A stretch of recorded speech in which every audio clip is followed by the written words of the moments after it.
Hey, how's everybody doing? Took me a lot longer to get into the kitchen than I expected, but I'm ready to start some Thanksgiving prep and just going to share with you how I go about getting going for preparing for my favorite holiday. And one of the first things we're going to do is we are going to turn these pumpkins into pumpkin puree so we can make homemade pumpkin pie and homemade pumpkin bread. And this is actually a lot easier than you think. So to get started, let's just turn this around. Now, be careful. We're going to be using a knife, right? So we don't want to cut ourselves.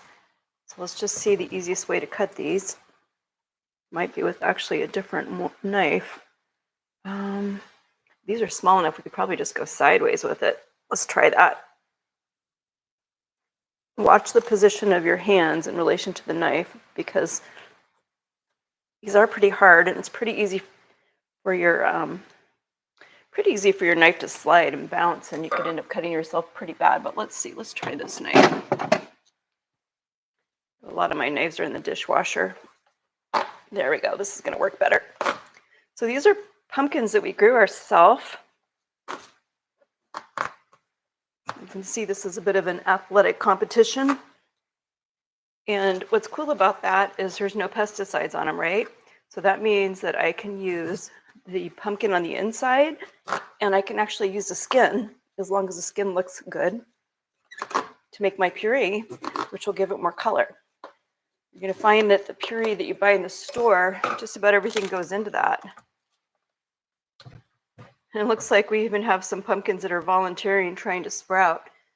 Speaking of that, we're going to take these seeds out, and I'm definitely going to be saving some of these seeds for next year's garden, and the others we're going to toast because pumpkin seeds are super good for you. Okay. And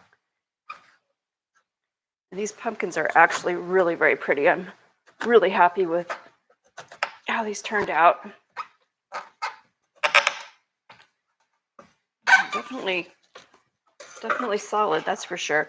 I'm wanting to break this into slightly smaller pieces because then I can fit a lot of them into my Instapot. So there's a couple ways that you can cook the pumpkin in order to get the puree. One way is you can put them in an Instant Pot pressure cooker or a pressure cooker, and that will get them soft enough to make really fabulous puree. Another way is you could put them in a baking dish with water and bake them. That would work also. I'm going to see how much of this I can get into our Instapot. That is the fastest way to get the texture of this pumpkin perfect. Now, if you're using store-bought pumpkins, I would recommend discarding the skin unless you know it's organic. And even then, be sure you wash it really well. That's my recommendation. All right, just get all those seeds out of this piece. Let's go ahead and cut this a little more. I have a little water in my Instapot in the bottom to keep it from burning. Boy, this pumpkin is pretty hard. It's nice and fresh. It's a lot harder than I expected it to be. I'm glad I didn't try to carve these.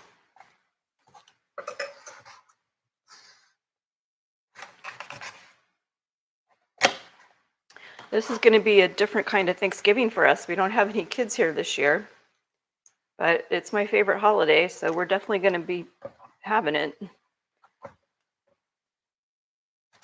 And I'm kind of going to approach it a little different. I am going to make two pies. So in a little bit, I'm going to show you how I make pie crust. And it's actually my daughter's great-grandmother's recipe on her father's side of the family. We'll just call her Grandma Great, because that's what she was. She was great. But I'm going to be making a pumpkin pie from our pumpkins that we grew. And then I'm going to be making apple pie. And this apple pie is going to be from apple pie filling that we jarred 2 years ago. And this apple pie filling is really amazing. I just want to say this is turning out to be a lot more difficult than I thought it was going to be. And I have done it before, so I don't know if I just forgot or if just my pumpkins are a lot more solid than they are normally.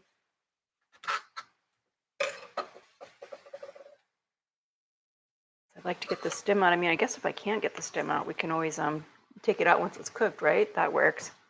I just feel like I can fit more pumpkin in without it. Mr. Painter was here. He would be helping me with this. All right, we're going to do this the lazy way. We're just going to stick that in there. And maybe I won't process all of this at once just to keep our video moving, right? Because this is a little more time consuming than I expected. But back to how we're going to celebrate Thanksgiving this year. Since it's just the two of us that I'm cooking for, I'm going to kind of have a sample Thanksgiving where I'm going to be making some appetizers for us to enjoy over the next couple of days. And we'll have the the standard stuff, the mashed potatoes, the turkey, stuffing, pie, Brussels sprouts. I love Brussels sprouts. But I'm also going to be making appetizers that we'll enjoy over the next couple of days, just to make it a little more special, something different, a new tradition maybe, right? Tradition for what it's like with just us without the kids.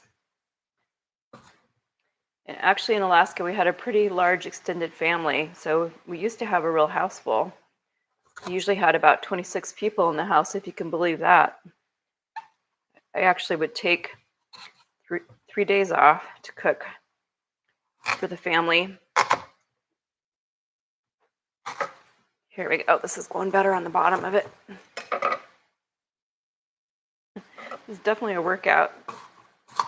But again, be very careful not to cut yourself, because that is not going to help anybody with Thanksgiving preparation if you got a cut on your hand.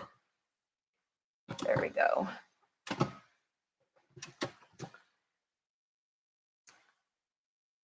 All right, so for now, I think we're just going to put this pumpkin in. Doesn't look like we have anybody on the live, but that's all right.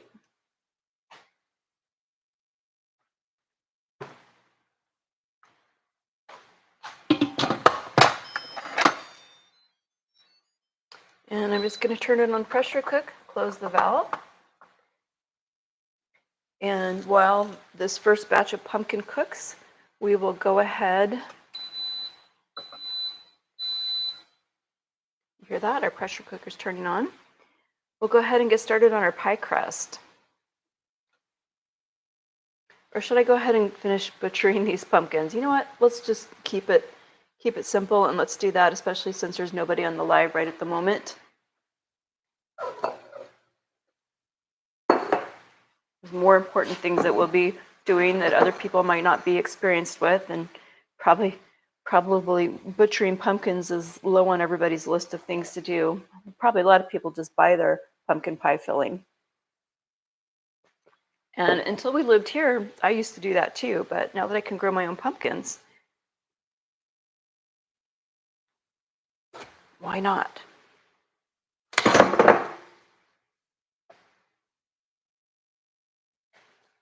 Wait, this is definitely harder than I remember. And I'm not a wimp. I actually do lift weights.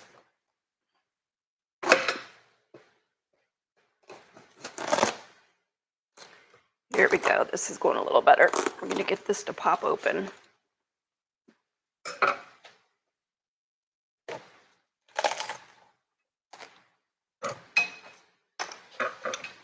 All right.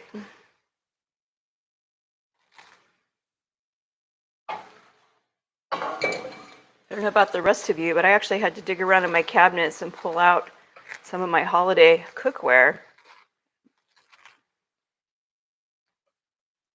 Our kitchen is a little bit on the smaller side, which works out fine for just the two of us. So I have to juggle things around, and the things that I use more often are in the front, and the holiday cookware is in the back.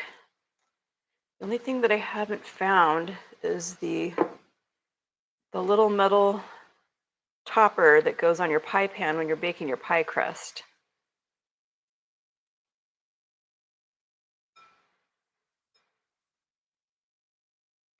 So I'm putting the seeds in one bowl.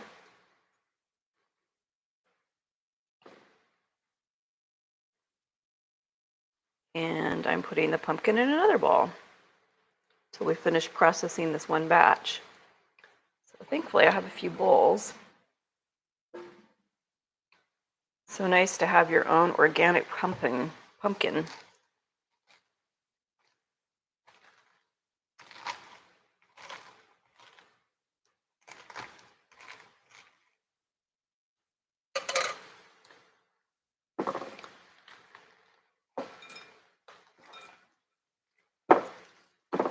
These seeds are so beautiful. Later tonight I'll be toasting some of them.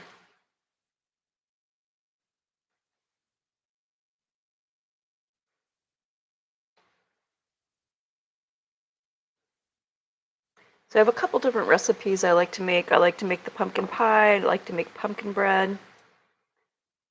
And so for the pumpkin pie, we need about 2 cups of pumpkin, but I'm going to be using a deep dish pie pan, so actually we're going to do 4 cups of pumpkin. I also like to make pumpkin butter, and I like to make pumpkin bread. So I guess that's good enough reason to process all this pumpkin, right? Because these are in such great shape, we actually could probably put them on our rack with our squash and they'd be just fine for a while.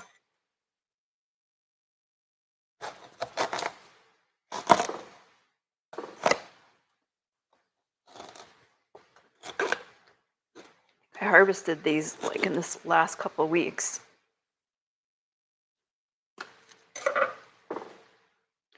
They keep better while they're on the vine.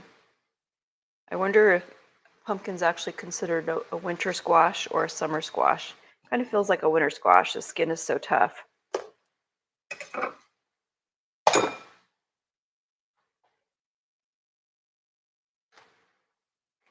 Pumpkin seeds have a lot of zinc in them. They're really good for your immune system. I actually buy pumpkin seeds and I eat them for that purpose. And you can make a pretty nice snack with these pumpkin seeds. Of course, you want to get all this orange stuff off of it, right? But just lightly coat them with oil and seasoning. Like seasoning salt is even good. You could use whatever kind you like. Make them hot. You can make them Tex-Mex. You can even make them sweet, right? Cinnamon, a little sugar if you wanted. But I'll definitely be saving some of these seeds for next year's harvest. And they're definitely viable seeds because one of them was already trying to grow. That was a bit of a surprise. Some of my squash that I've harvested, I'm not entirely sure if the seeds are viable or not. My spaghetti squash and my delicata seem to be a cross, and I tell you, it's super delicious. It's only a matter of time before we figure out whether or not those are viable seeds for growing. And the spaghetti and the delicata are winter squash, so you can actually store them. You sort of harden them off.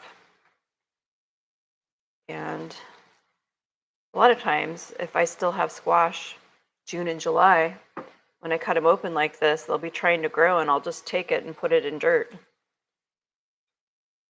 Nature's way of starting seeds, I guess, right? Right inside the plant itself.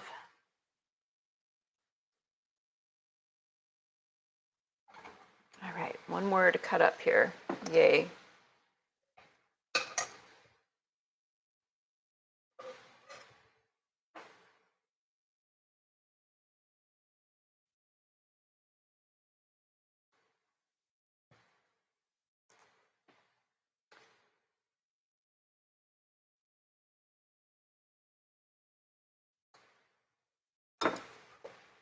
This is the hardest it's ever been for me to cut these pumpkins, that's for sure. I guess it's because they're so fresh. I'm trying very hard not to cut myself because that would not be a great start to my Thanksgiving weekend.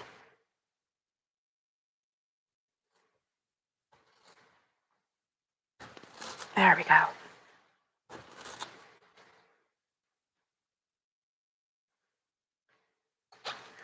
This is crazy.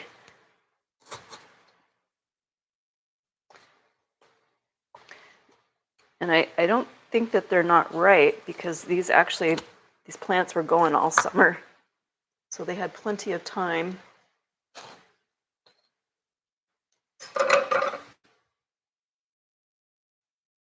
If anybody has a better way of doing this, by all means, share. Here we go. Maybe one knife to puncture and another knife to actually do the cutting, right? A little stronger with a shorter handle.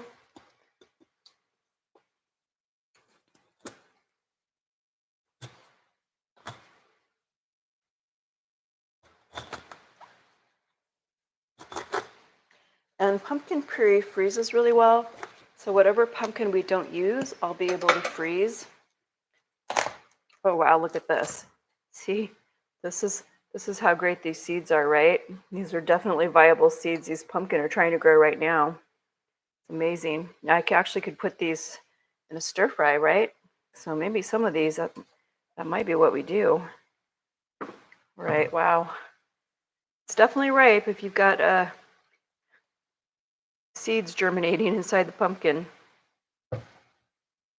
Yeah, these are gonna go in a stir fry tonight. Sprouts are really good for you. That's amazing. Here I am already creating more projects for myself, right?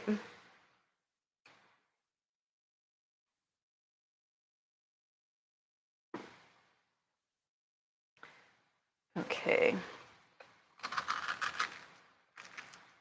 I'll start by scraping the seeds out, and then whatever I find that's green as I go, I'll put aside to go into tonight's stir fry.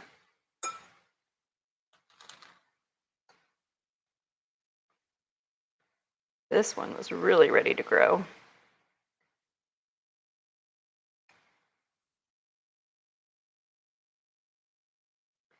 Did not expect to see this.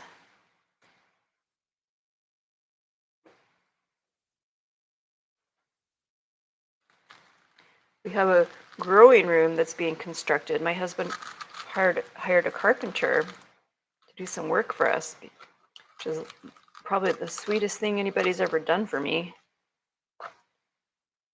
And I would probably be tempted to try to grow one of these inside the grow room if it was already ready, but it's not.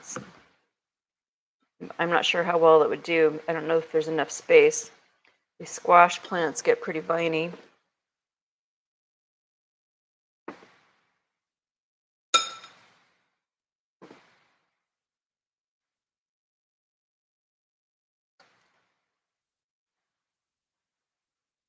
Right?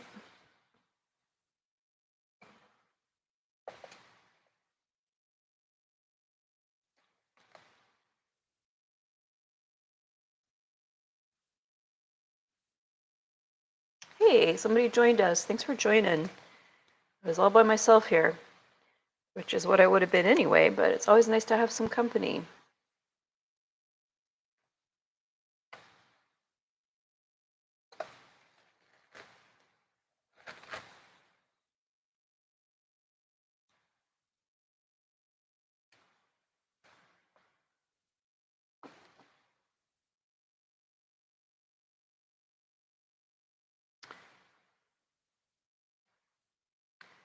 We are making pumpkin puree out of our pumpkins for our pumpkin pie and our pumpkin bread for anybody joining us late.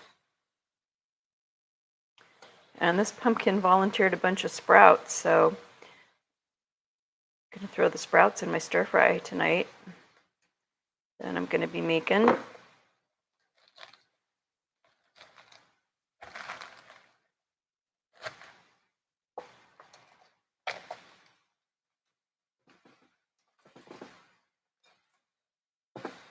I guess if this was a pumpkin growing wild in a field, those seeds would just keep growing until spring came around, right? Or maybe they'd run out of room.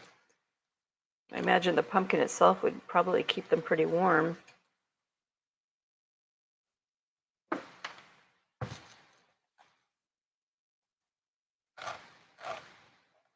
That's if it's not someplace where you have freezing temperatures. Have to ask a farmer about that. It's beyond my level of expertise.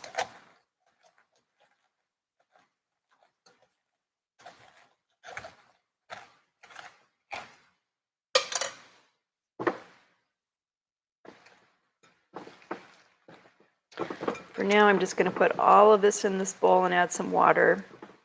And I will sort out the ones that are sprouts later to go in my stir fry.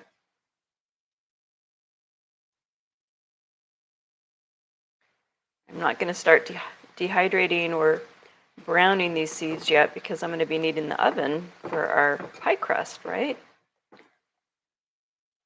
So what we're going to do next is we're going to make pie crust using Grandma Great's recipe. So we're going to want to make some pumpkin pie. All right. So this bowl gets set aside with all this pumpkin.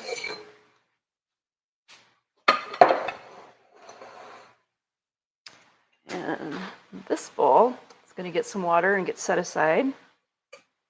And we are going to get busy on that whole pie crust thing that we talked about.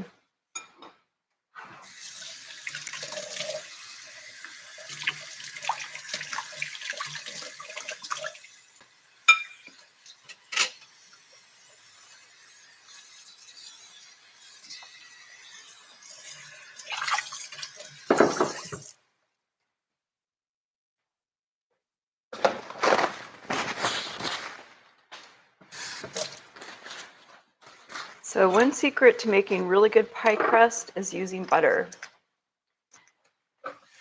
Thanksgiving is no time to be on a diet.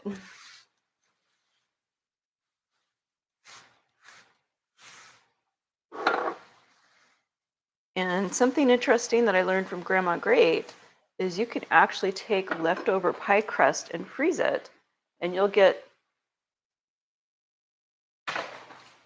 an even more flaky pie crust than you would have if you made it fresh. So we have one ball of pie crust that's left over from the last time I made a pie.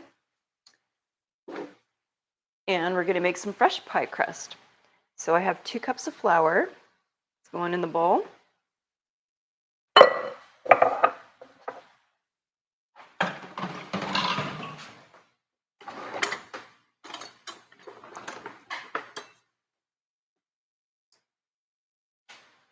One cup of butter. It's going in the bowl. And this butter softened. I left this out overnight. And this pastry blender is very beneficial to this process.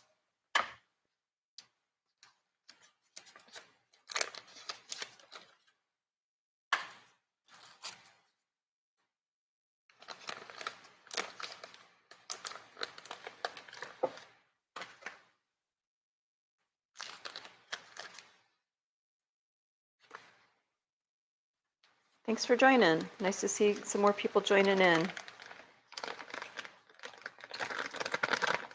And so before I throw these butter wrappers away, I'm going to use them to grease my pan, right? And there's actually so much butter content in this pie crust, you probably don't even need to do this. But better safe than sorry, right? That's what I always say. We're making 2 pies. We're going to make a deep dish pumpkin pie, and we're going to make an apple pie. And the apple pie, we're using the apple filling that we made 2 years ago from our apples that we grew ourselves. Anna apples. Super delicious. Right, our pie pans are greased.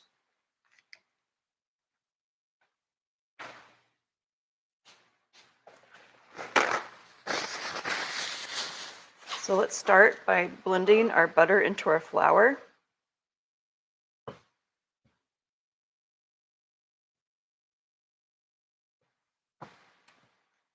Get a drink of my coffee. I'm actually having some coffee today. I needed a little energy.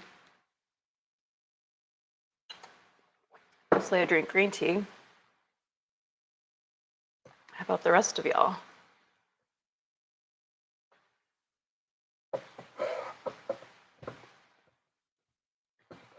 Yeah, the best way to do this is to let your butter sit out overnight. It'll be the perfect temperature. It seems like it doesn't work as well if you try to soften it quickly by microwaving it. Some of y'all might be microwave experts. I'm not. I use that microwave for very little. I think that's more Mr. Painter's thing. I'm just going to keep doing this until it's nicely blended. And there's two other ingredients we're going to use. We're going to use some sea salt, and we're going to use a little bit of water, just enough, right? And depending on where you live, how dry your climate is, you may need more or less water, so you'll have to judge that for yourself.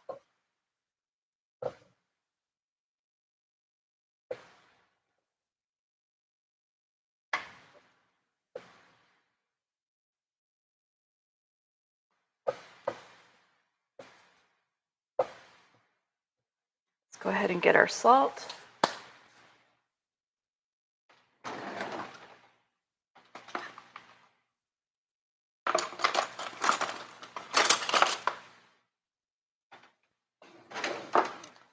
We're going to do 2 teaspoons of salt. I'm using Redmond Ancient Sea Salt. It's a very pure salt.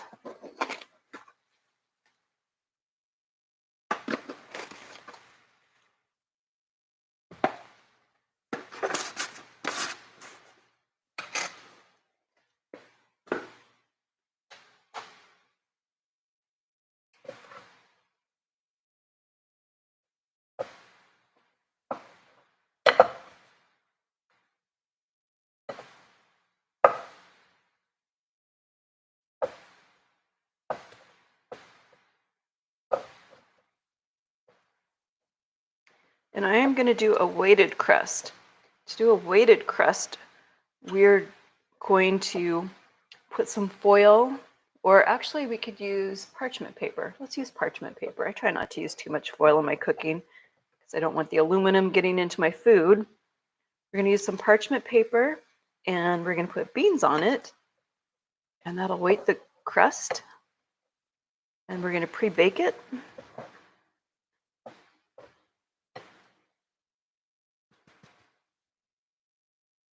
It's called blind baking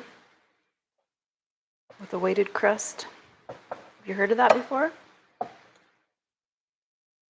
right. So we just need a little bit of water. I think we're going to add a tablespoon of water to this.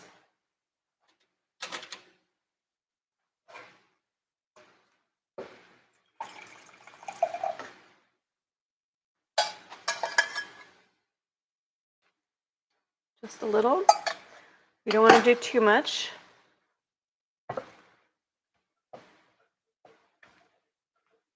I'm getting all these notifications on my screen, so I can't tell if any of y'all are trying to talk to me. Let's take a look here.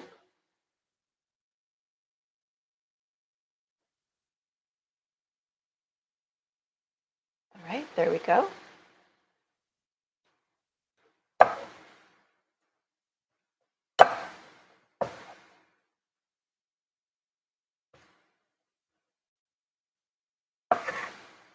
So this is going to be enough to make 2 pie crust, which is perfect for our apple pie,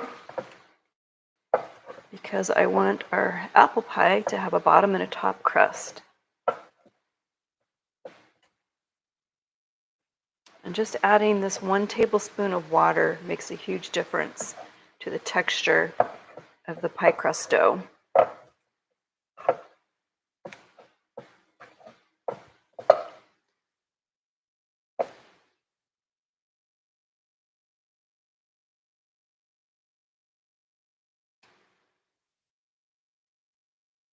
All right, let's see if we can scrape this up and make a ball.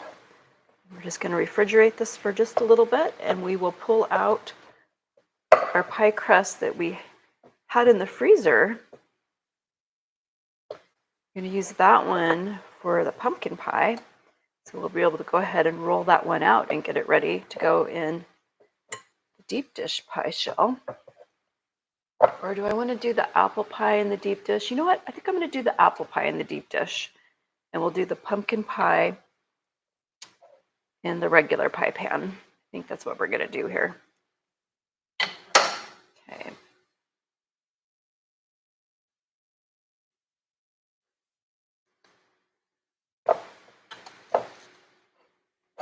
Kind of see how nice this pie crust dough is. It's really nice. Let's go ahead and make a ball. We don't need to refrigerate this for too long, just a little bit. I find it's easier to work with if it's chilled, right? All that butter somehow has an effect. All right, let's put this one in the refrigerator. And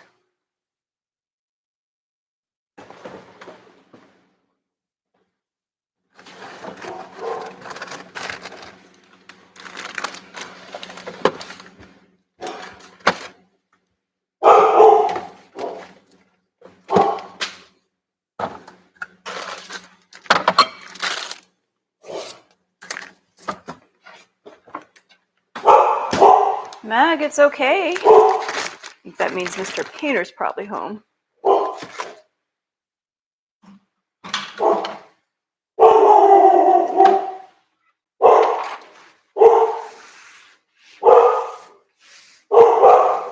Mag, it's Daddy. It's okay. It's Daddy. It's Daddy. Hey, sweetie, we're live. I love you. We're live. We're live. What? I said we're live. Oh, I'm so sorry. Oh, don't be sorry. Just letting you know. The good news is I got you some good stuff. Thank you. I even just Do you want to say hi? Yeah, hang on. There's nobody watching right at this moment. We've had 2 people popping in and out, but Oh, wow. Hello, everybody. Where's the live show? see, just right here. Hi. Come over here. Yep. Hi, everybody. It's me. It's Captain Carey. I just got back from shopping for my beautiful wife, so she has good stuff for Thanksgiving. Thank you. And a couple surprises. Ooh. Or at least one surprise, I should say. And I bought the gallon sliders because the quart ones were the same price. I thought, you know what? Might as well. I'll get you the big ones. 2, so you get 60 gallons. Thank you. And I got you the green apples that I like. Thank you. And so this is the pie crust that's been frozen. Ooh, good. We have fresh pie crust that we're making and pie crust that's been frozen because Grandma Great taught us that frozen pie crust is actually more flaky. Oops.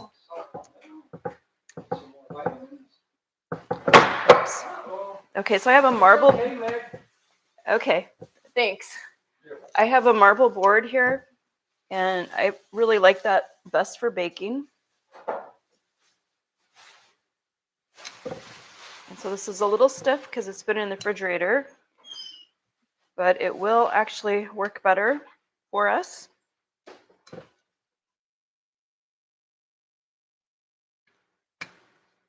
Here's your butter, baby. Thank you. I know there's more butter in the freezer somewhere.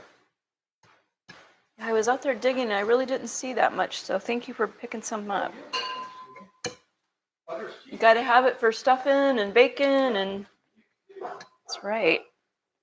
Just tell me what you want and I get. Got some more headache pills? Never have seen it.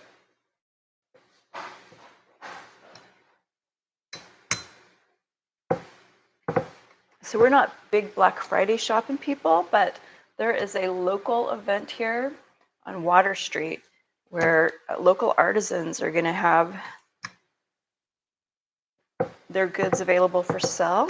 And so I'm actually going to attend that, see if I can find any homemade gifts to share with some of my closest friends for Christmas.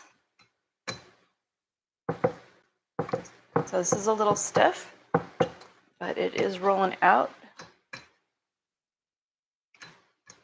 And we are going to use this on the apple pie.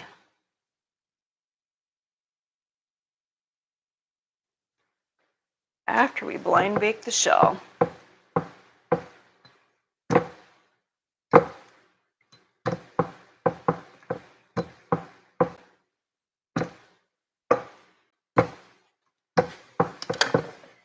And so I basically sprinkled some flour on this board, and I'll just kind of flip this a little bit and keep shaping it till I get the right shape. And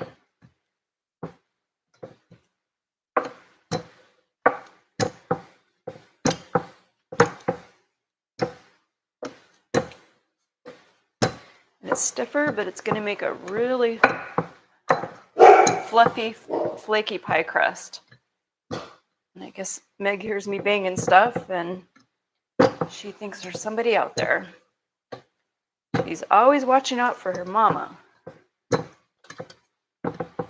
When you rescue a dog from a shelter, they're very loyal. All right.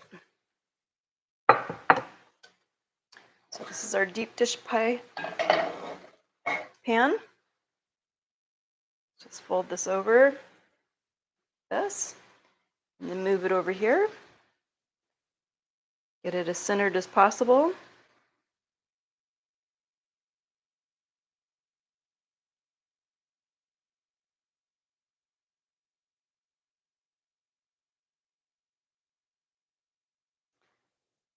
And let's get some scissors and trim this.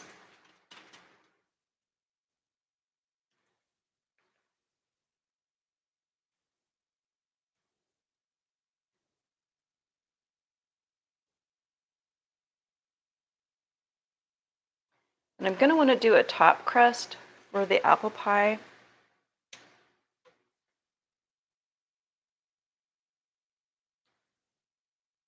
So you could roll it out and make a totally another pie crust if you'd like. You could make a lattice if you wanted.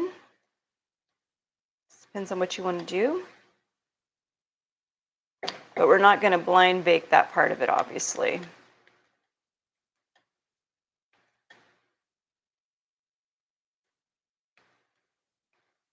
Oops. We have time to think about that.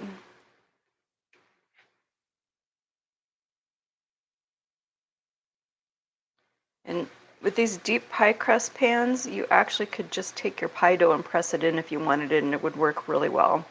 I've done that before. Like, say if my pie crust was a little too soft and it was fighting with me when I was rolling it out.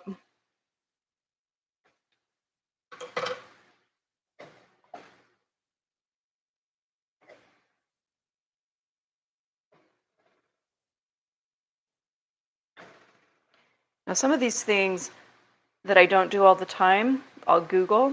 I know you don't have to cook it very long when you're blind baking, but I'll Google it just to verify the temperature we want to use and to make sure we do it for the right amount of time. I do have a little bit of air in here, so I'm just kind of pushing up from the bottom to work that out. Because I don't want it to puff up and pull our pie crust away from our side. And we will also take a fork and just prick it as well. So you can see how this is looking so far.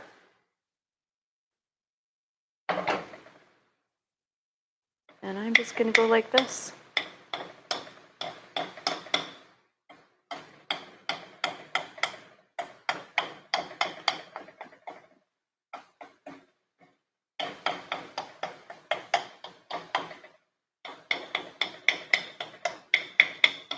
That will also help any air that's trapped in there to escape, so it doesn't warp the shape of our pie crust.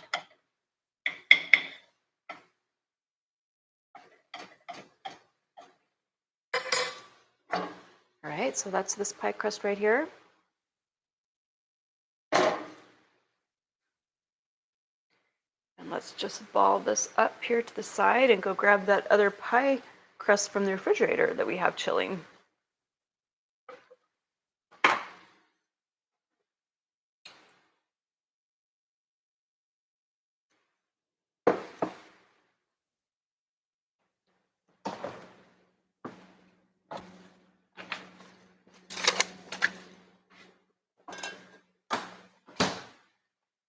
And I'm going to take this big ball of dough and break it into 2 pieces and work with 1 piece at a time.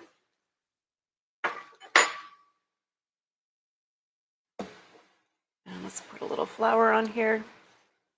These Pampered Chef shakers are fabulous for this purpose.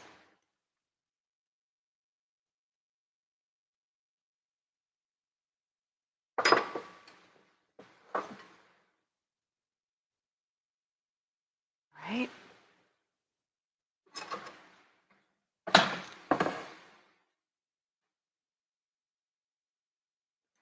Is everybody else making pie for the holidays?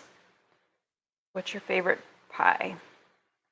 We were talking to one of our channel followers this morning, and his favorite pie is pecan pie. That was my mother's favorite pie.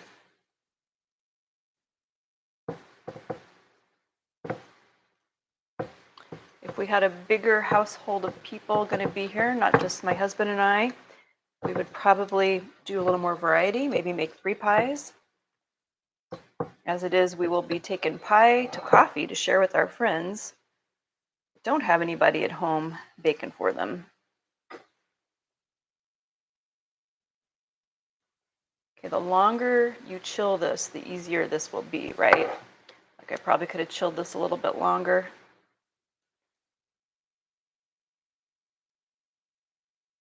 Let's just keep it going and see how it works out. The bottom pie crust, you can always press it in too.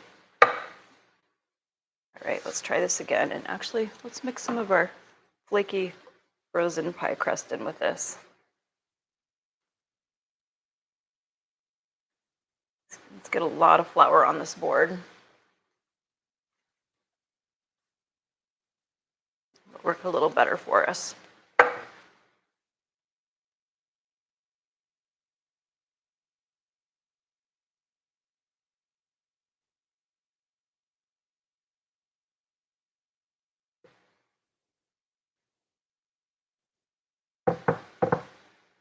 I kind of make a ball and I press it a little bit and make a round shape, and then I flip it around and get more flour on it before I roll it. I get serious about the rolling. A little more flour.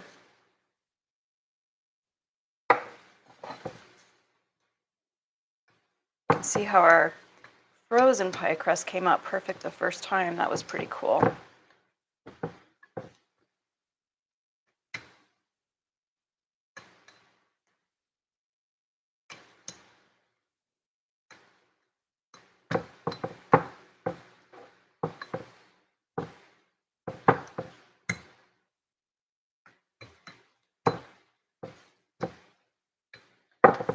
All right, let's see how we're doing here. Gonna cooperate with us. Put it in our pan. Whoops. And it's falling apart a little bit on me, but that's okay because we can press it in. Let's come over here to our board.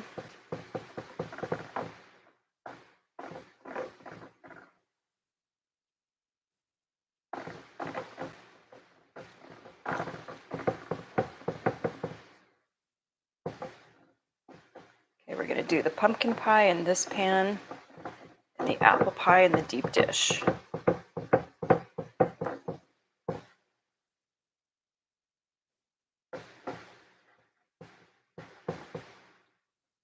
I will see if I can link a video to the apple pie filling video at the end, on the end card of this live, so you can see how this apple pie filling was made.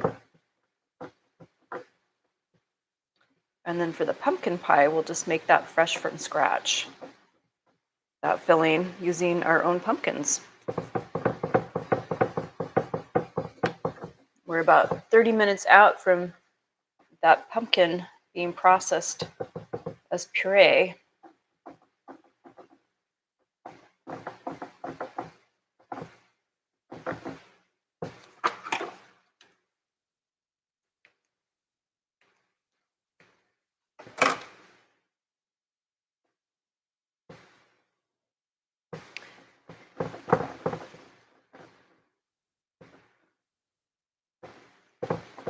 So I'm going to go ahead and put this dough that's going to be for the top of the apple pie back in the refrigerator to chill more. It'll be easier to work with if it's more cold.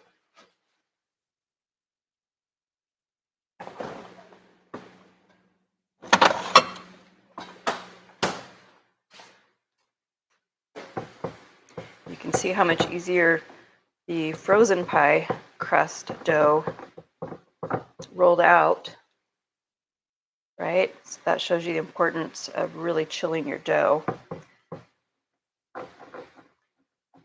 But pressing it in works really well also.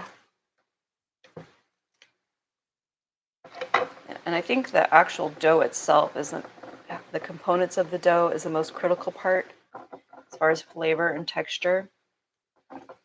But Grandma Great did say, if you want a flaky pie crust, make your dough and then freeze it before you use it.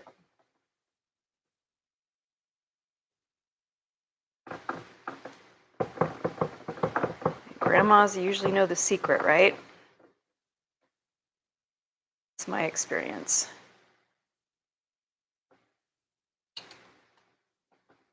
Sometimes when I make pumpkin pie, I like to take my extra dough and roll out shapes with cookie cutters. And then after I put the pie filling in the pie pan, I'll put those shapes on top of the pie and they'll cook and it'll be really pretty.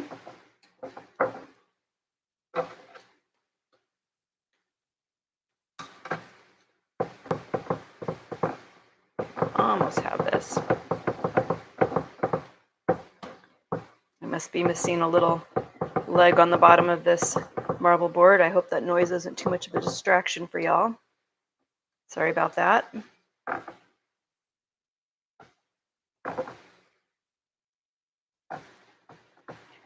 So let's just make sure that we're consistent about how this is presented on the top. So I'm just going to press it to make a nice edge here. So it's the same all the way around.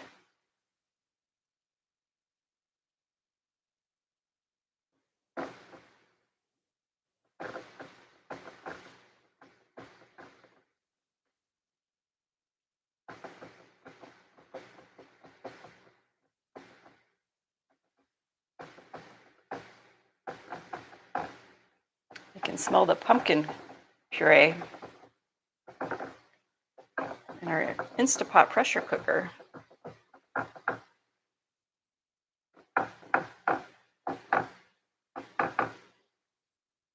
Okay, that's about right.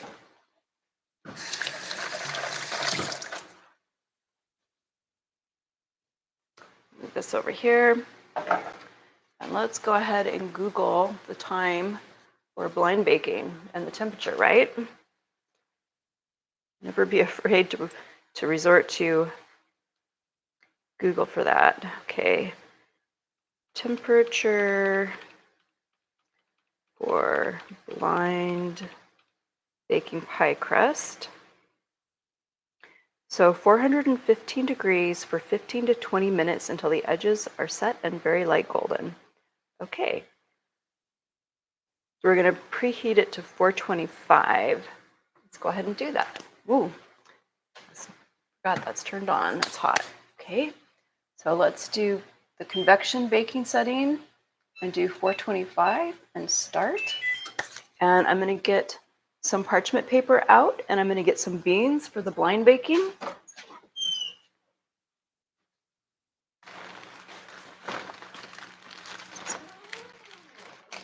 All right. This parchment paper is great to have on hand, and just buy a big roll of it because you'll use it.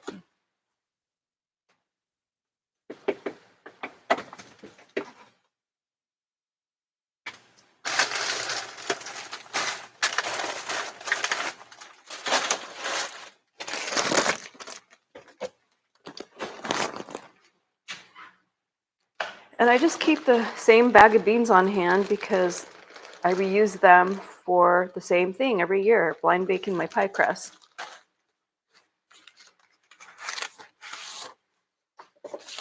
You could use foil if you don't have parchment, but I try to avoid using foil in contact with my food just because of the aluminum.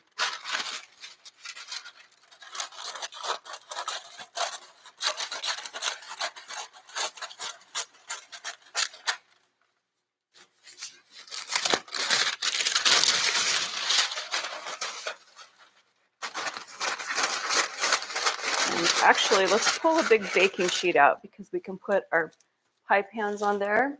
It'll be easier to put them in and pull them out. I always use a big baking sheet underneath my pies when I'm baking them.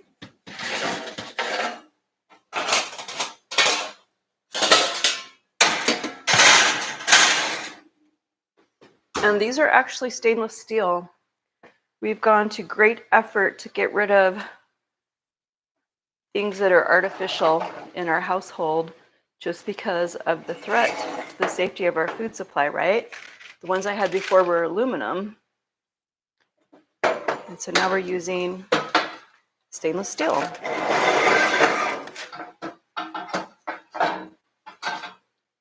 Okay. Let's just do this way. Hopefully I can fit both of these pie pans on here. Nope, we're gonna need 2 pie pans. That's all right. Let's get the other one out. Or we're gonna need 2 baking sheets for our 2 pie pans.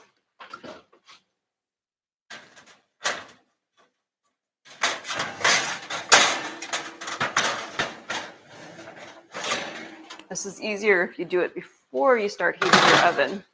Our oven isn't hot yet though, so.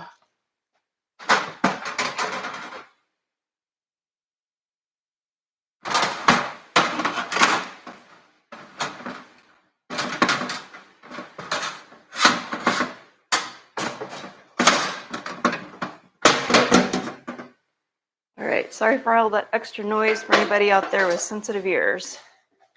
Let's just go ahead and put our pie pans in the middle of our baking sheets. And I forgot to prick this other one with the fork. Let's do that.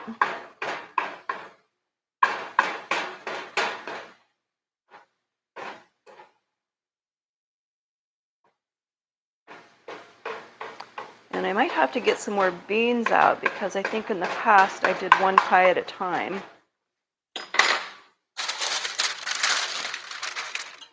So what we'll do is we'll put our beans in and then we'll trim the edge of our parchment because we don't want to start any fires in our oven either, right?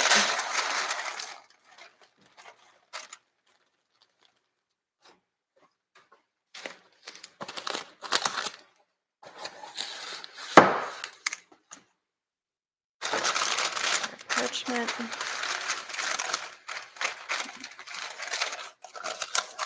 Get some more beans.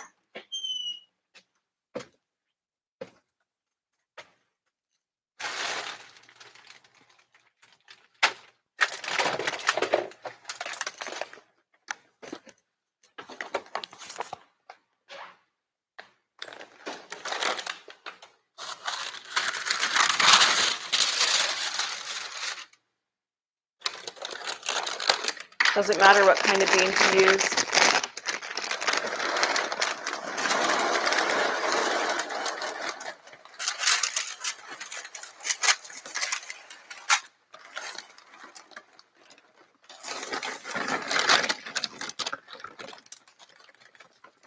I just recommend using the same ones because you're not going to really want to cook with these after you've used them this way, right?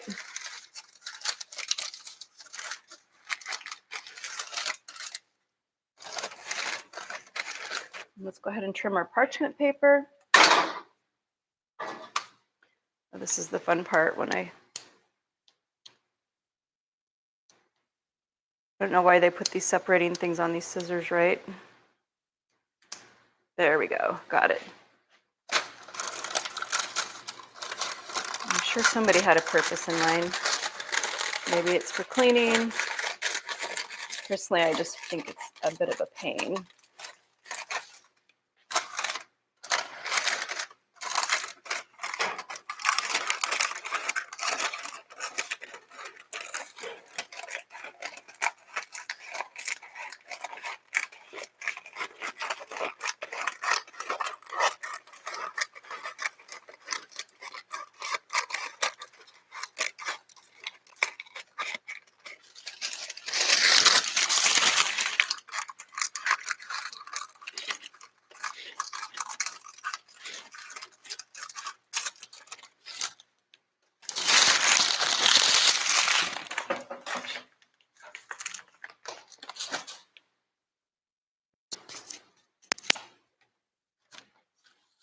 And then just evenly distribute and kind of press the beans into the pan. Try to have them pressed up against the sides.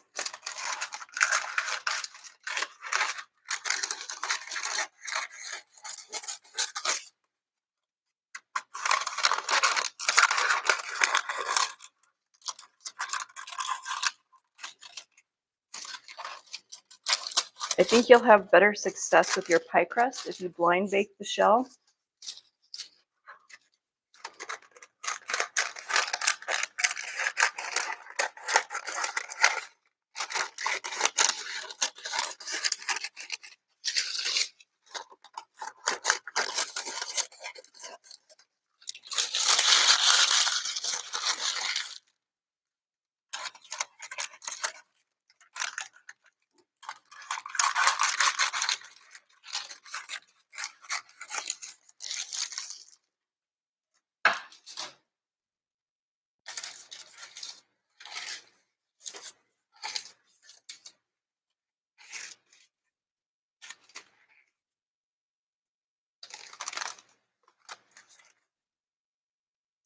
And let's go ahead and clean up this flour while our oven comes up to temperature.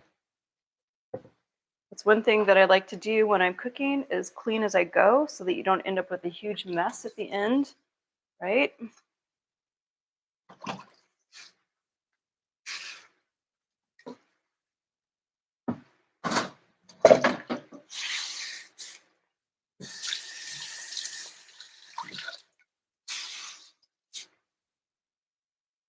Okay. It's probably easier if I do the first wipe with a dry paper towel, get as much of this loose flour off as possible. Because if I put a wet sponge on there right now, it's going to turn into a gooey mess. So let's do it this way first.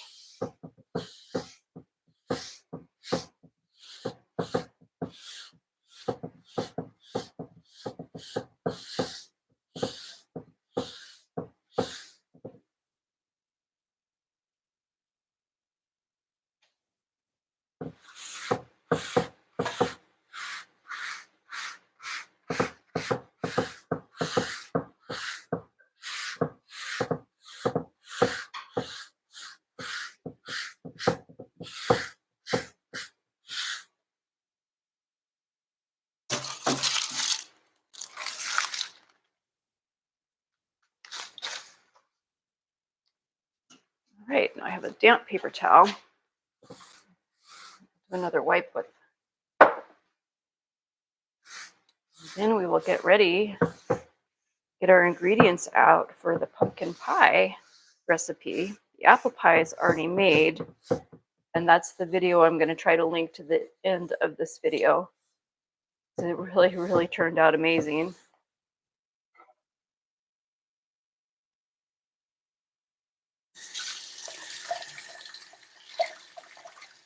So if you're making a big Thanksgiving dinner, there's a lot of multitasking involved.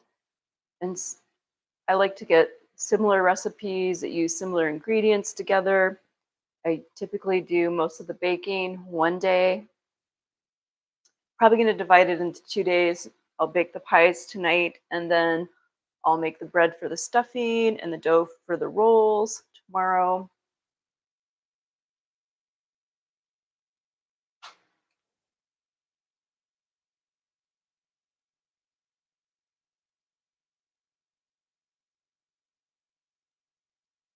Okay, so we are going to do the smaller pie pan for the pumpkin pie. And so for that recipe, we have 15 ounces of pumpkin, one large egg, 3 egg yolks, a half cup of white sugar, a half cup of brown sugar, 2 tablespoons of flour, a half teaspoon of salt, 1 teaspoon of cinnamon, 1 teaspoon of ginger, a half teaspoon of nutmeg, an 1/8 teaspoon of cloves, an 1/8 teaspoon of pepper. Believe it or not, pepper is really amazing in pumpkin pie, and 1 1/4 cups of evaporated milk. See that recipe? There we go. It's our pumpkin pie recipe. And let me let you take a look so you can see what these pie pans look like with the beans in it, right? So you can see how I prepped it.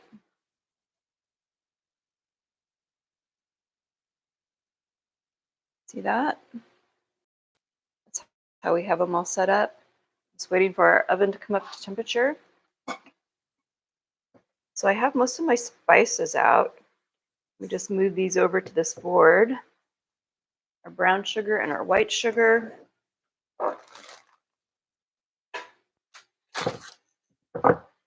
And flour, salt, cinnamon.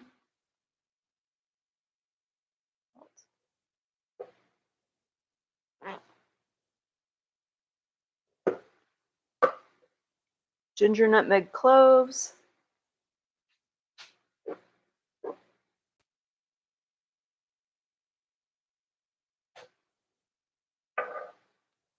Evaporated milk.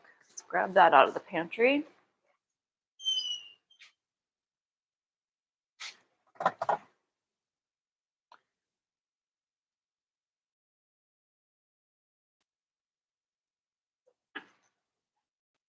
So we only need 1 1/4 cups of evaporated milk.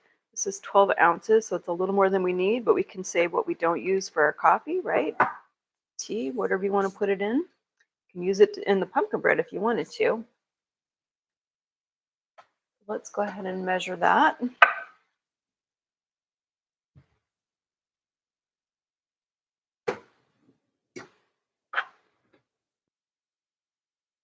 And yeah, we'll do it this way. We'll make a larger cut on one side and a smaller cut on the other. So we have room for air to flow to let it come out, but we still keep our lid intact.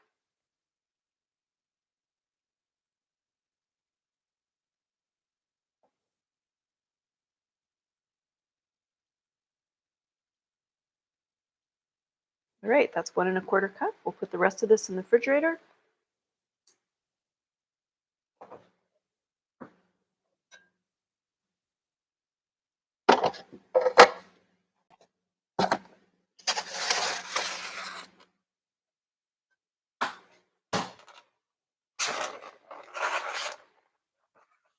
And we are going to need another bowl. So luckily I have one. So we have our pie crust in one bowl. We have our pumpkin in another bowl. And something that we're going to want to be careful with is this pumpkin puree, when it comes out of the Instapot, it's going to be really hot. So we don't want that to actually cook our eggs, right? Okay, so our oven is telling us that it is ready for the pie shells to go in. Let's go ahead and do that.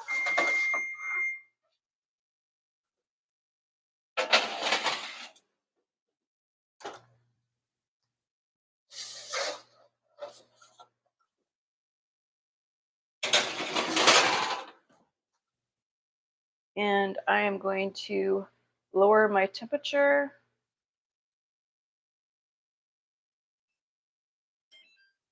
and set my timer for 15 minutes.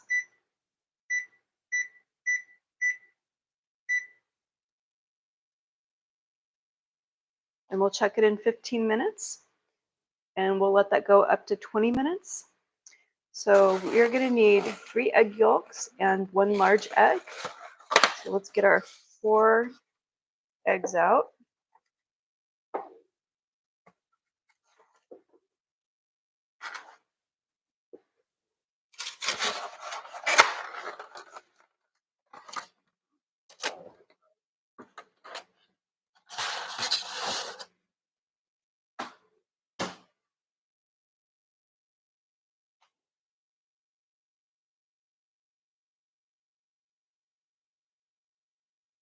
Put our parchment paper away.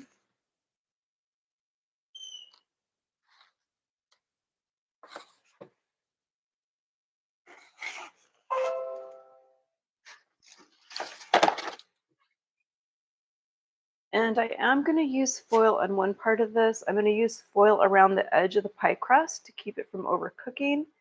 So I do have someplace, I have this round metal top that you can put over the edges of the pie crust, but for the life of me, I can't find it.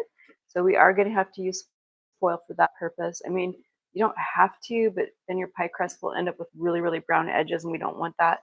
So we will use aluminum foil for that purpose.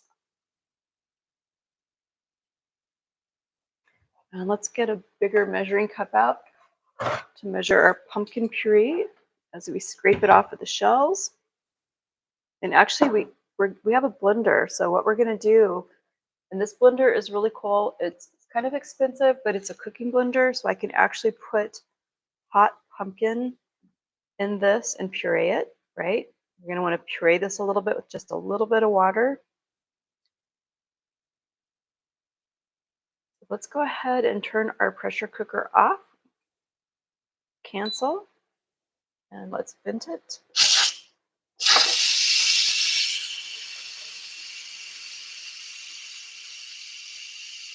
And I do have a lot going here in a small work surface, but you do what you have to do.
Almost forgot, we need the pepper.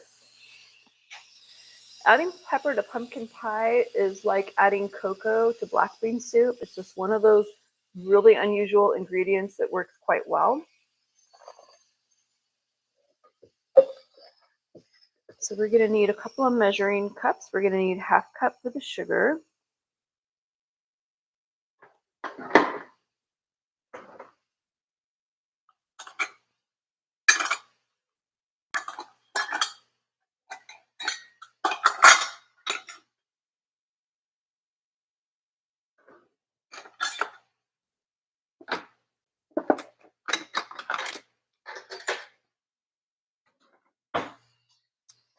And we're going to need a tablespoon measure for the flour, half teaspoon, teaspoon, and 1/8 teaspoon. So let's just go get our assortment of measuring spoons out.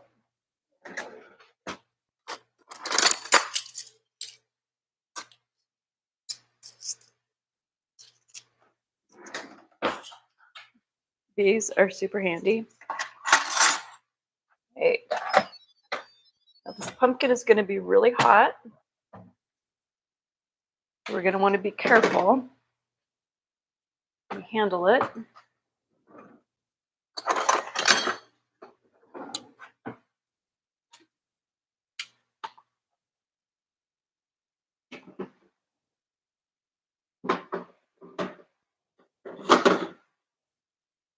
And I'm going to turn it so you can see what I'm doing here.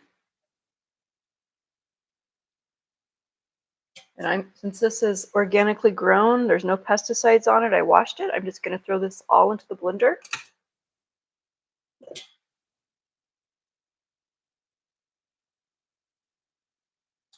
And we'll add a little bit of water.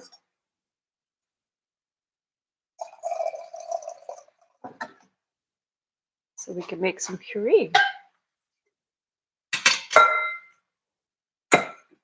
Just enough water so that it will blend, right?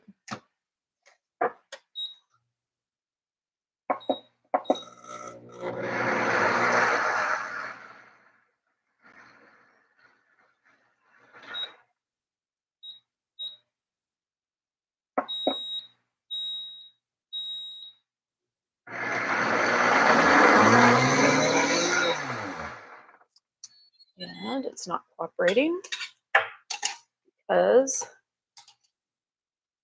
the skin is catching on the blade. So let's just get our handy scissors out and let's just trim this into some smaller pieces. So now that the skin has been cooked, it's actually easy to work with.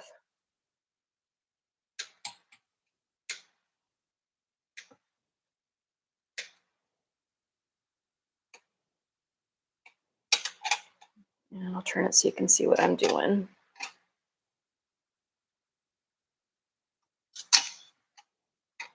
It is easier to buy pumpkin puree, but I find it actually to be quite delicious to make it totally from scratch. Just a little more work. And do be sure to remove any stem pieces. And don't be surprised if it gets a little messy.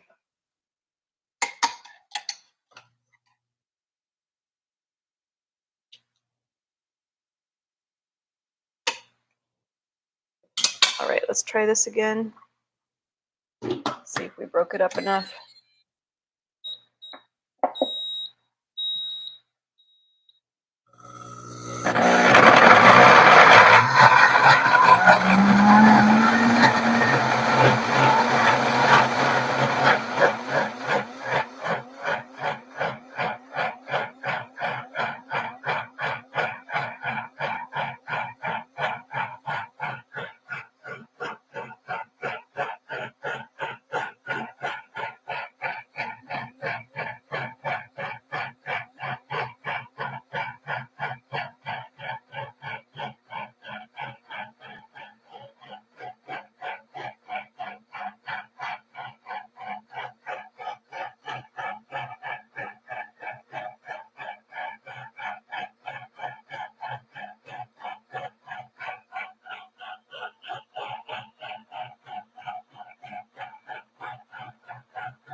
Right, let's see how our puree looks.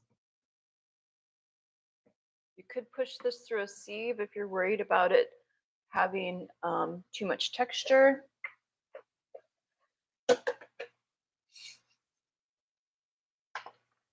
Note these teak spatulas, we got rid of plastic and silicone for most things, just because we don't want it in our food. Glass, stainless steel, porcelain, ceramic, wood.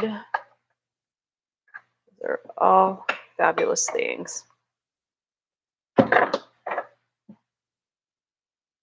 This tray looks pretty good, so we want 15 ounces.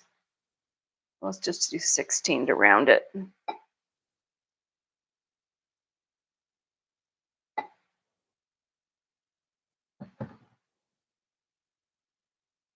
There we go.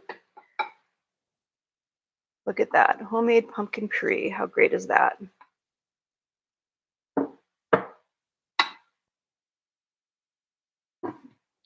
So let's go ahead and let's let this cool for a few minutes and go ahead and put our sugar and our eggs together and get those creamed. So we want 3 egg yolks and 1 large egg.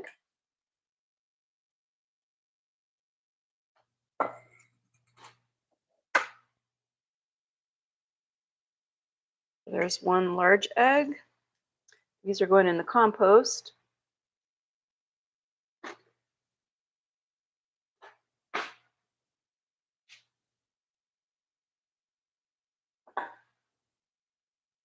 Right, just needed my compost bowl.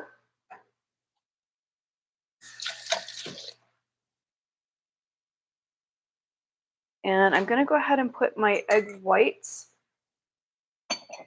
in here. I'll have plenty of uses for egg whites over the next couple of days. It's a great way to give your bread a nice brown, colorful texture.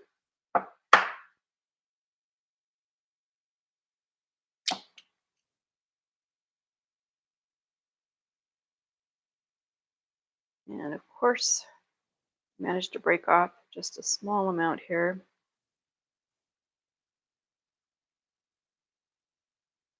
I'll have to angle my camera again so you guys can see what I'm doing here. Separating the egg yolks and the egg whites. We're not making sponge, so it's not as critical. Pumpkin pie is more of a custard.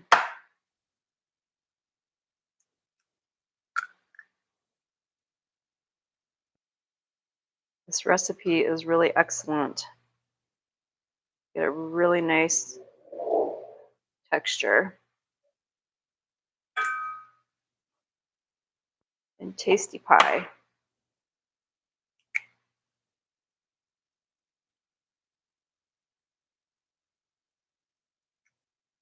Right, there we go.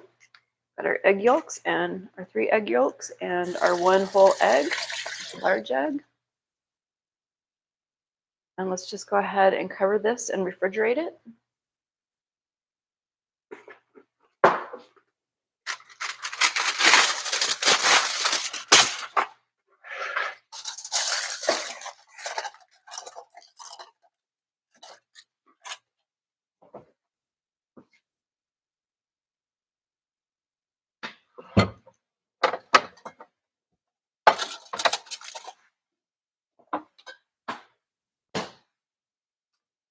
Okay, so we have our eggs. Now we need a 1/2 cup of white sugar and a 1/2 cup of brown sugar.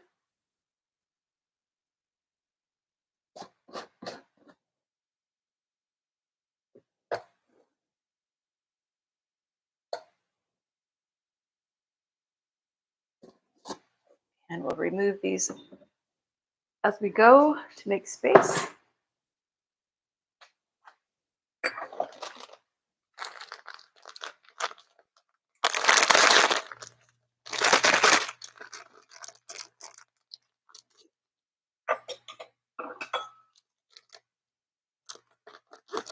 And you always want to pack the sugar when you're measuring brown sugar.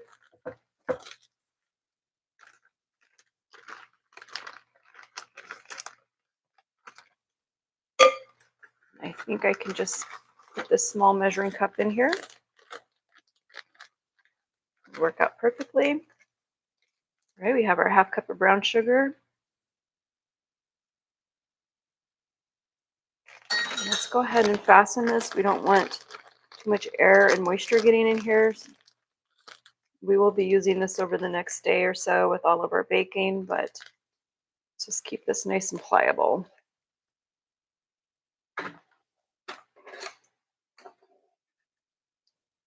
And we have some beaters.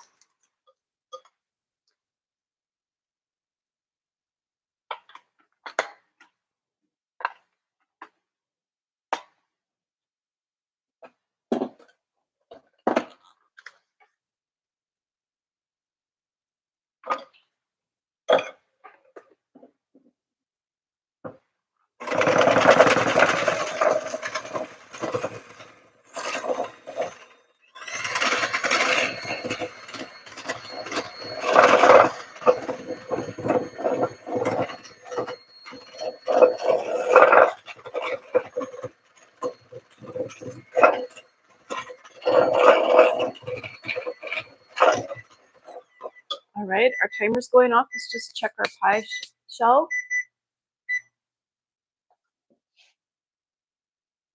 Let's go 5 more minutes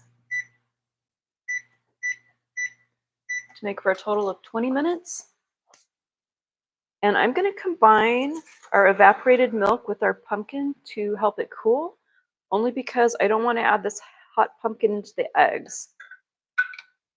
Ideally, it would be good to process your pumpkin puree one day and then make your pie the next day. But we just didn't have time to do that. Been pretty busy in the painter household. But this evaporated milk will help to cool this pie off because we don't want the hot pumpkin cooking our eggs, right? So let's let this sit for a couple minutes here and go ahead and measure our spices and add that into our sugar and our egg mixture. All right, so we are going to want 2 tablespoons of flour. And I have my handy flour shaker right here. We'll just take it from that. 1, 2.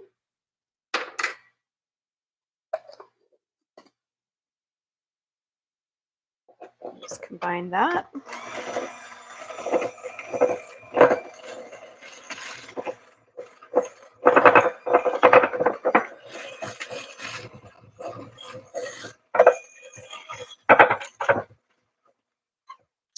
And we would like to have a half teaspoon of salt. Let's do that next.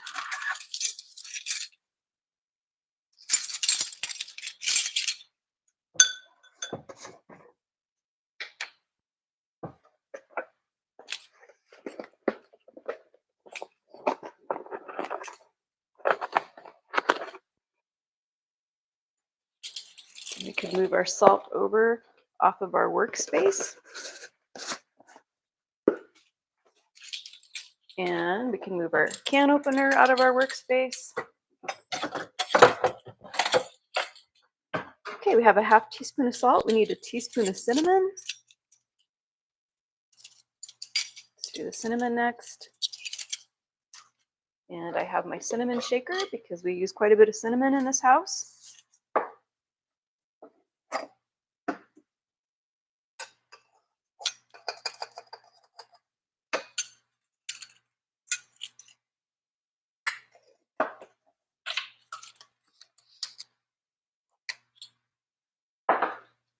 And we need a teaspoon of ginger. I think we're going to have to use a smaller measure to stick it in there. So let's do 4/4 teaspoons. I think I can fit this in, can I? Yes, I can. 1,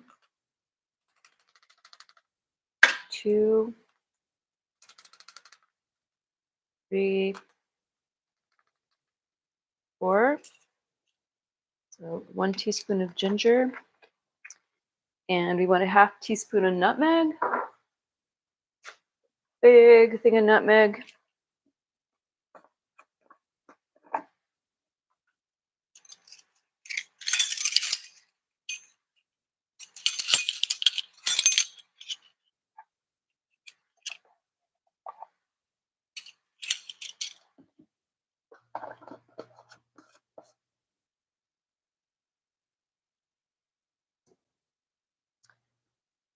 And an 1/8 teaspoon of cloves. Cloves are a very strong taste, so be careful with that.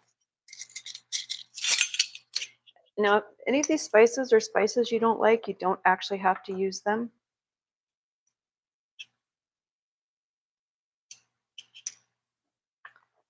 And then we're going to add an 1/8 teaspoon of pepper.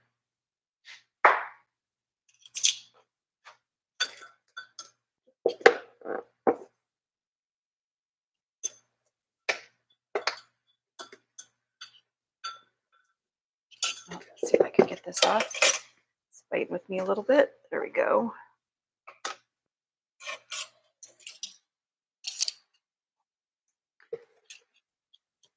Until you try it, you wouldn't believe it, but this pepper actually really accentuates the pumpkin pie flavor. It's just like adding cocoa into black bean soup. Try it, you'll like it, I say.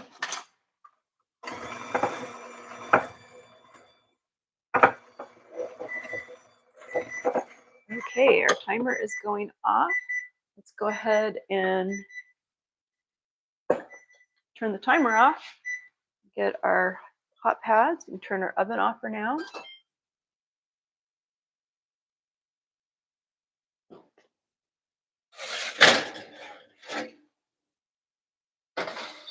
And I'm going to let this cool for just a little bit because these beans are hot.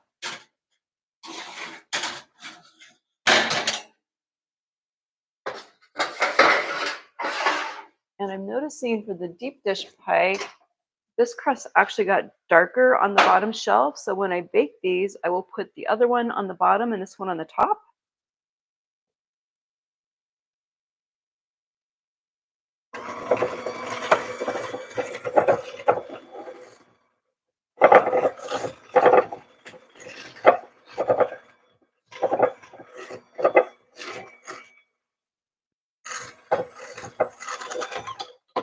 just see how this feels. Let's go ahead and add in our evaporated milk and our pumpkin mixture.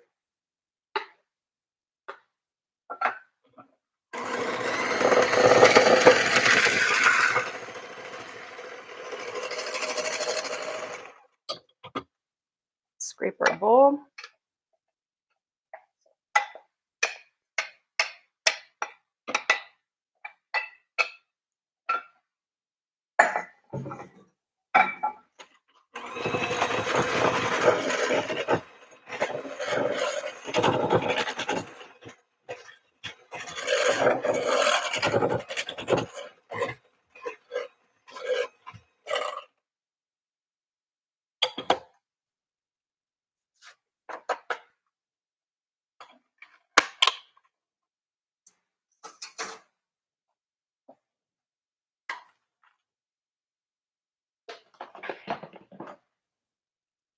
And I recommend removing stuff from your workspace as you go. That way it doesn't get confusing and you have more space.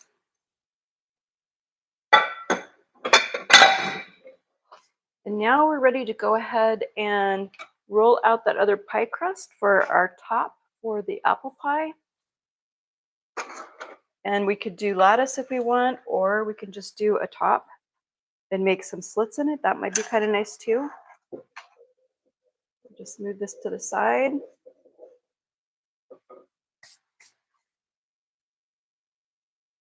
I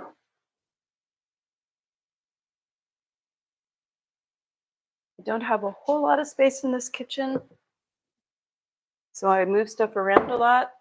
But one thing I love about this kitchen is it is paid for. Mr. Painter did good paying off our house. Proud of him for that.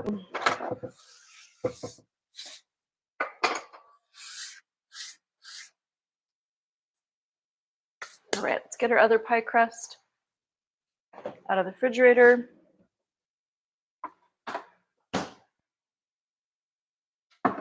Get our flour shaker.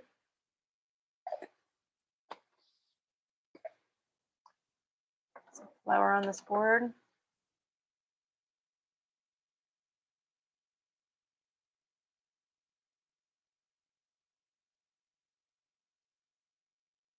Probably going to need a little more flour, but let's just get started and see how it goes.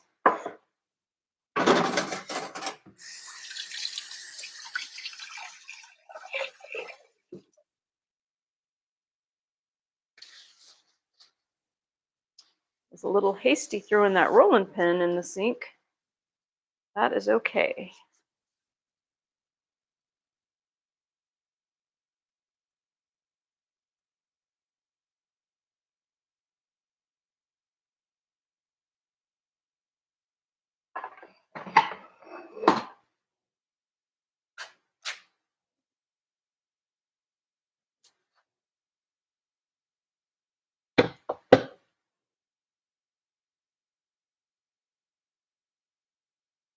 Go ahead and get our, there we go. This is a nice texture. This is going to work really well now.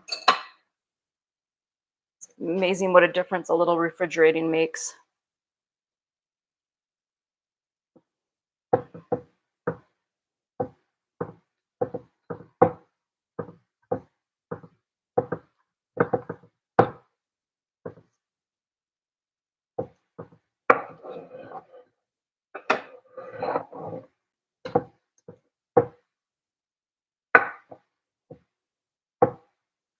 It's funny that the older pie crust that I froze is actually easier to work with. Let's fold this over.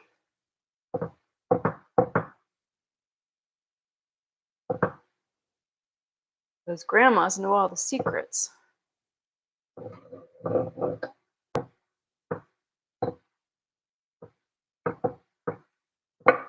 And let's go ahead and get more flour out.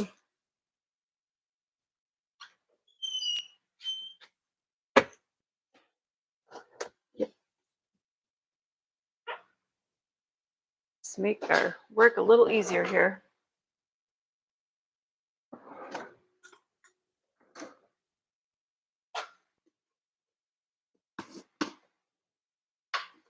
Fill up our shaker.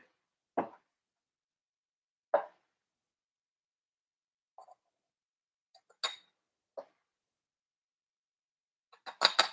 we go.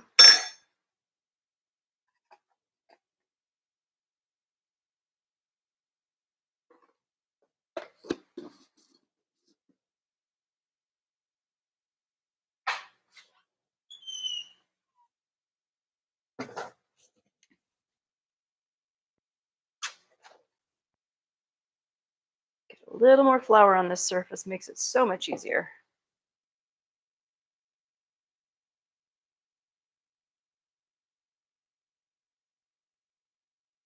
You always want to do it the best way, right?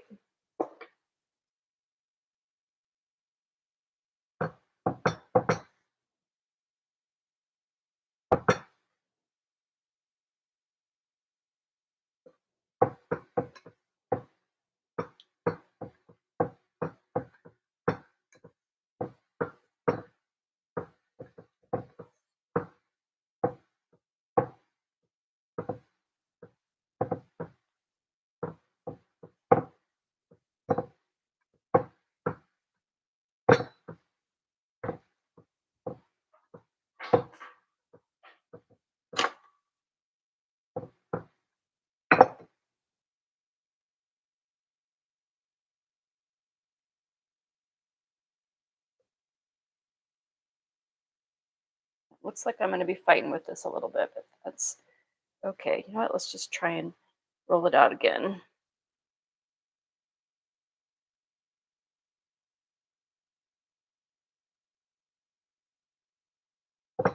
The butter content makes it really flaky, but it also makes it soft if you don't chill it quite long enough.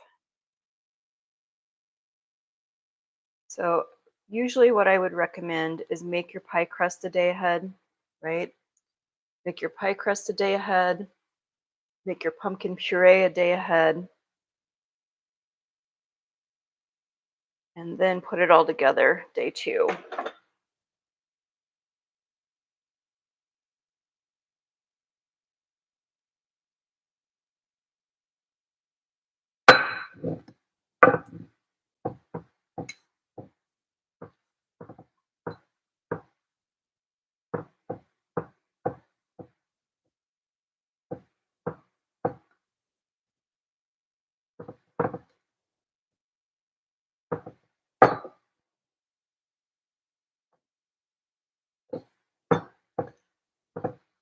And latticing is always an option, which may actually be easier.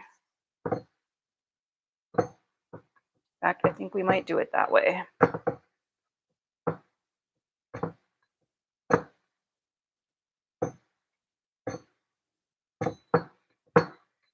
All right, let's see if we can get these beans out of our pie crust.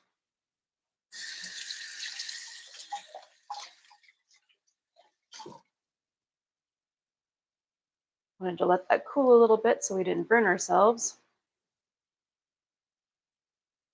And for now, I'm just going to dump these into a bowl, I think.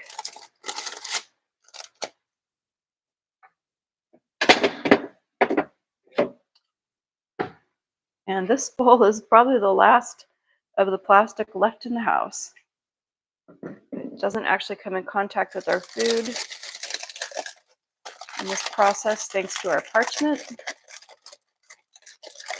So it doesn't matter.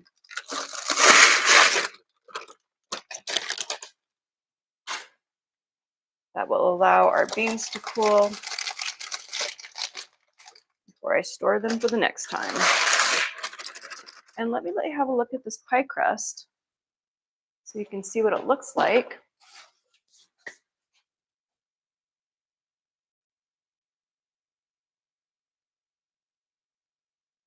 There you go.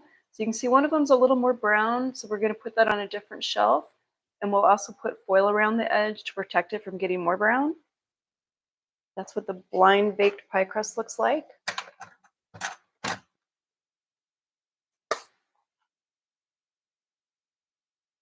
And this is our apple pie filling that we made in August of 2023.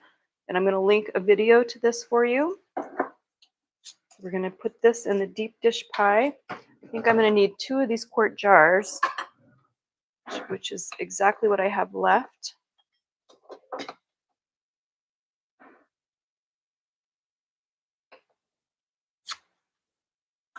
And this pie filling is amazing. I'm just going to tell you, this was definitely successful.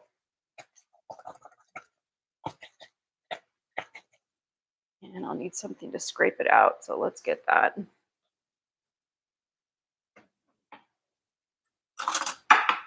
I think I'll need 2, but let's just find out.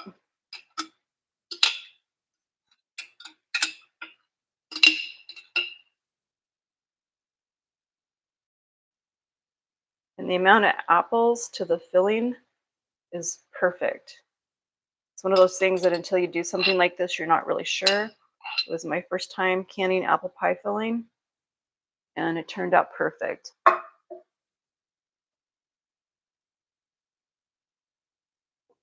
right, let's get the second jar.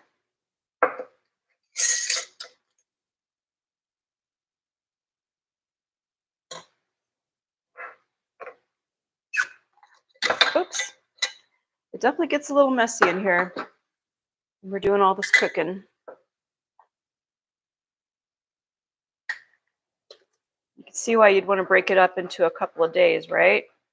You don't want to be trying to do this while you're doing your turkey.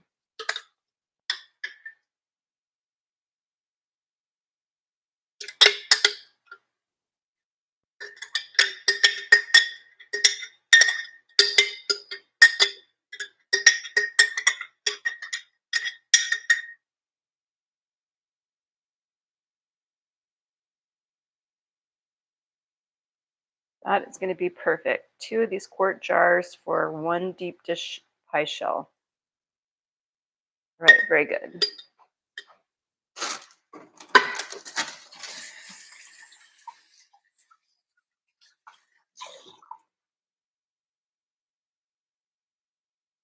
And we can go ahead and put our pumpkin into the other pie shell.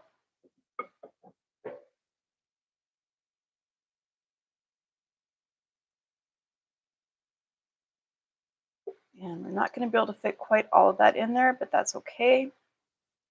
Probably end up using this in the pumpkin bread. And let's make our lattice.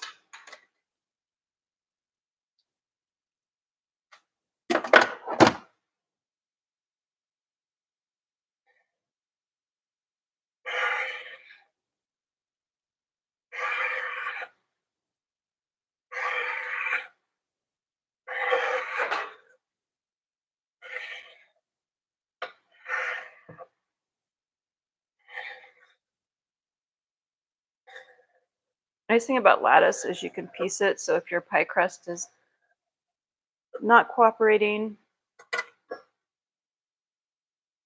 won't matter so much.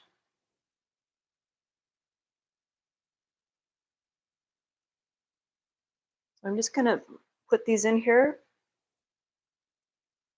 going in different directions.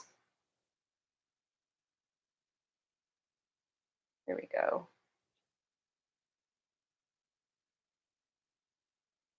Once this cooks, it's not going to matter.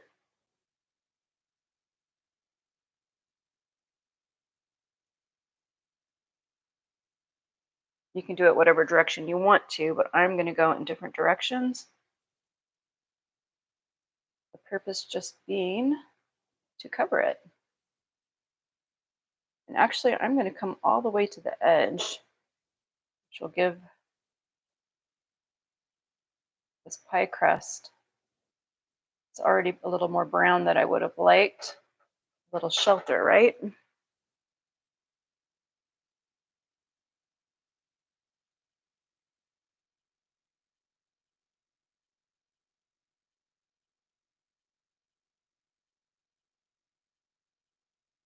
Whoops.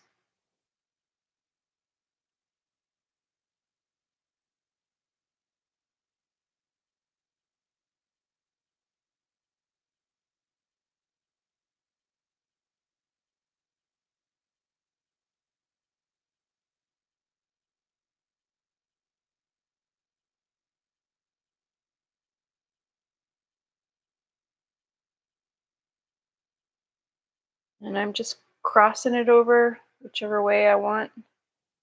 Do it how you'd like.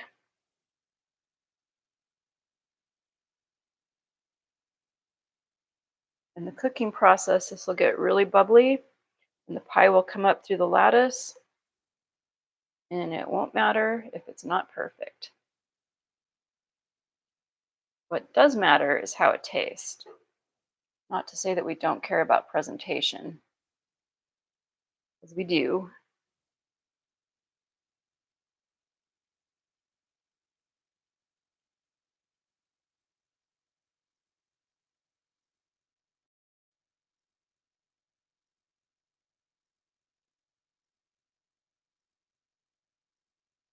In hindsight, I would say make a little more pie crust if you want to get artistic.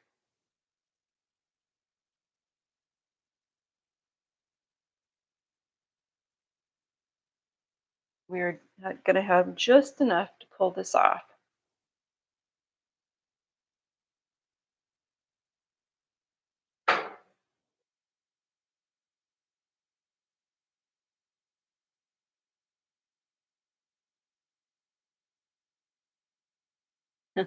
And our lattice isn't quite as perfect as I would like it to be, but that's all right. I think what's going to matter the most is how it tastes.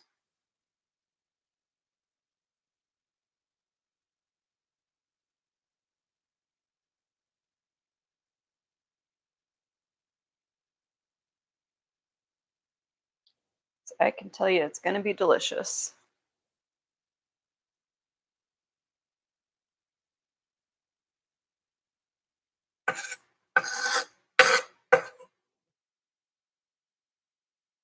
I'm just kind of adding the little scraps that are left in there in an irregular fashion.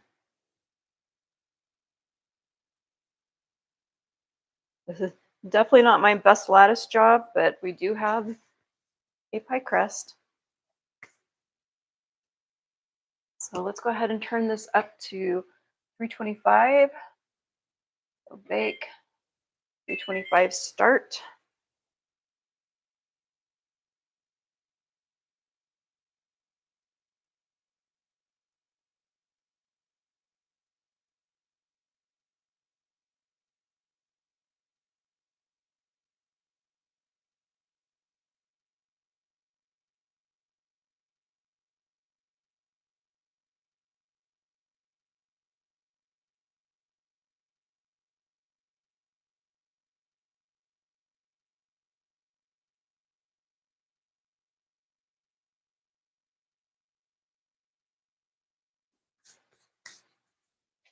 I'll just give you a quick peek of what this looks like. And our pumpkins weren't dark orange, and you can kind of see that with our pie, it's not really a dark orange flavor or a dark orange color, but it's still going to taste fabulous. And while our oven comes up to temperature, let's go ahead and get some foil ready to put around the edges. And what I learned from doing this the last time is it's easier to use longer strips of foil. Quite a bit of flour on this board. Slide this to the side a little.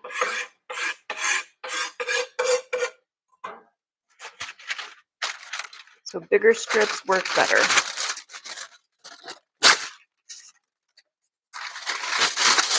And I'm going to go for about 3 per pie, and we'll see how that turns out.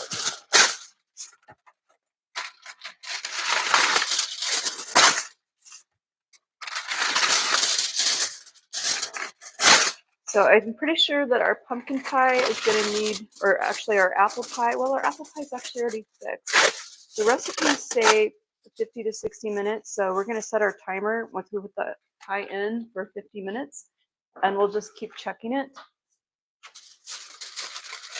So I have these strips. I'm just going to go like this and round them around the edges, kind of pinch them.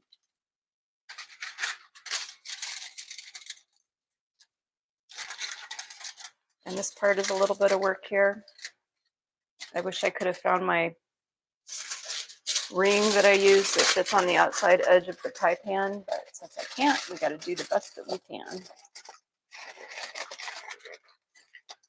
So just keep our crust from getting overly cooked on the outside edge.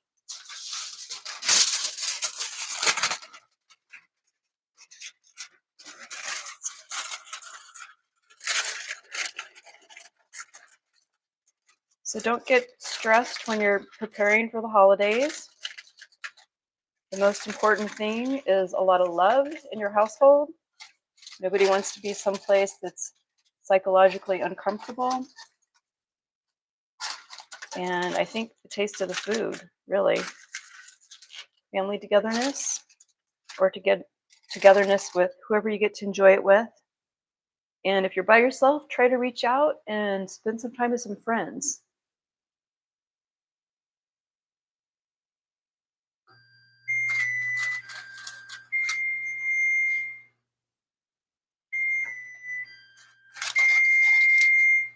Okay, that one's done. Let's do this one.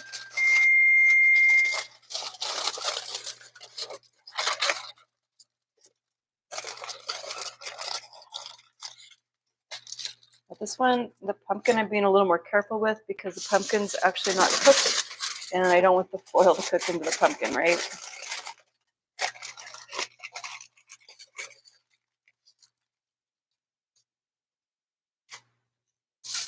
See if we're lucky enough to have this all stay connected in the baking process. All right, I need one more piece of foil.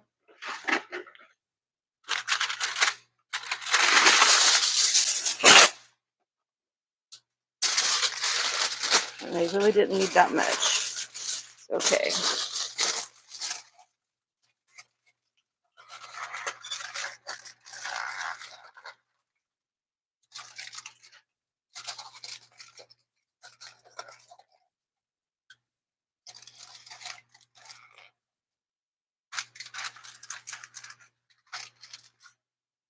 All right, let's go ahead and get these in the oven.